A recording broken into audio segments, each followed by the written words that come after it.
जय जगन्नाथ। मंडल कमेटी में सब ठीक है जी।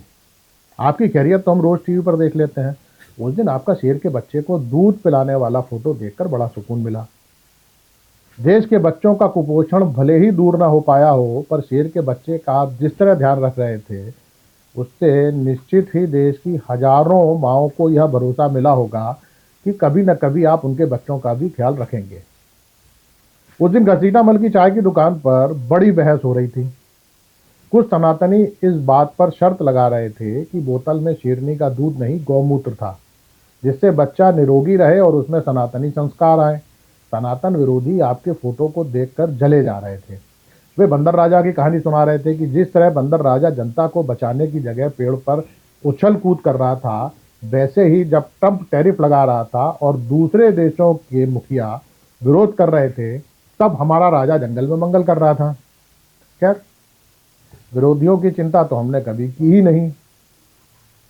पर ये प्रहलाद पटेल का जनता को भिखारी बताने वाला बयान पार्टी का अधिकृत है या निजी राय?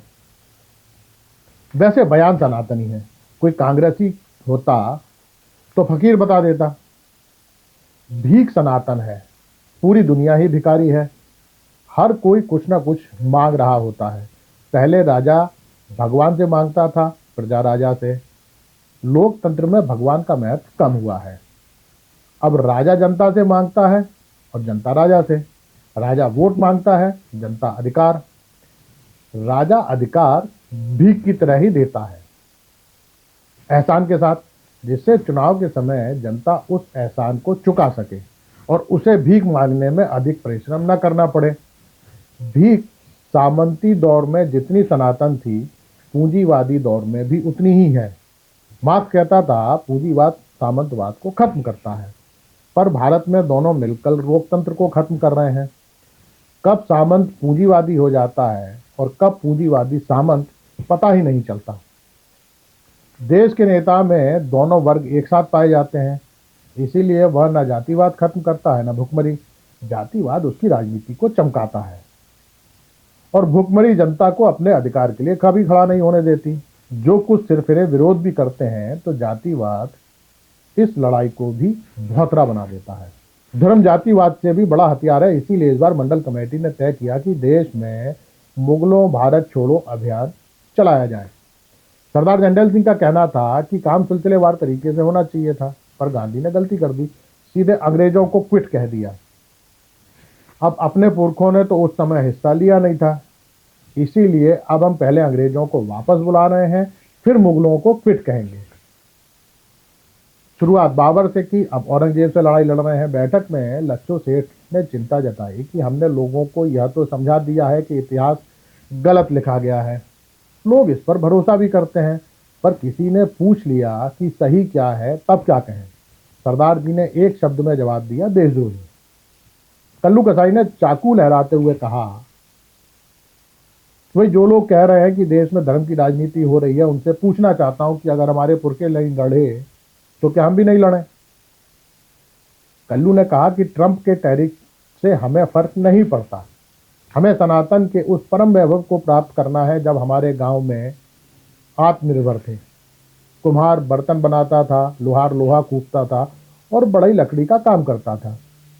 गांव का किसान इन लोगों को अनाज देता था गुजारे के लिए। अनाज तो अब भी मिल रहा है, पर वैभव आना अभी बाकी है। कल्लू तहस में आगे कुछ बोलता, इससे पहले ही तमाकू घिसते हुए बोला जाटव ने कहा, भैया लोग कहते हैं काम नहीं है, मुझे तो नहीं लगता। पार्टी के कंगना रनौत बन चुके कार्यकर्ता भोला कश्यप ने पूछा, वो कैसे? भोला ने कहा, भैया हिंदू कितना काम कर रहा है, अभी औरंगजेब से लड़ाई हो रही है, कुछ दिन पहले कुंभ नहाकर आया, फिर सीहोर में रुद्राक्ष लेने की लाइन में लग गया। इसी बीच आसाराम बापू भी पैरोल पर छूट आया है, उससे दीक्षा भी लेनी है। बाबाओं के प्रवचन तो जैसे रोज दिनचर्या का हिस्सा बन चुके हैं।